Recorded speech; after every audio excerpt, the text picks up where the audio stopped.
بھائی یہاں دریا کنارے کھڑے کیا کر رہے ہو؟ بھائی یہاں کھڑا انتظار کر رہا ہوں کہ دریا کا مکمل پانی بہہ جائے تو میں دریا پار کروں۔ ارے بھائی کیسی بات کرتے ہو؟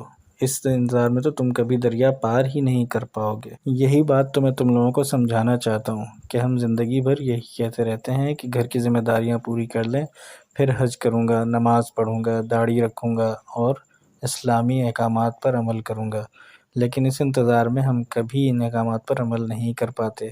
ہمیں گھر کی ذمہ داریوں کے ساتھ ساتھ دنیاوی ذمہ داریوں کے ساتھ ساتھ دینی ذمہ داریاں بھی نبھانی پڑیں گی، اور اس کے لیے ہمیں دریا کے پانی کے بہنے کا انتظار نہیں کرنا پڑے گا، بلکہ اس پانی کے ساتھ ساتھ ہی دریا کو پار کرنا پڑے گا۔ یہ دنیا ہمارے لیے ایک دریا کی طرح ہے جس میں ساری ذمہ داریوں کے ساتھ ساتھ ہی ہمیں اسے پار کرنا ضروری ہے۔ لہٰذا نہ یہ دریا کا پانی ختم ہوگا، نہ دنیاوی ذمہ داریاں کبھی ختم ہوں گی۔ تو اب کھڑے دیکھ کیا رہے ہو؟ چلو دریا پار کرو، پانی نہیں رکنے والا۔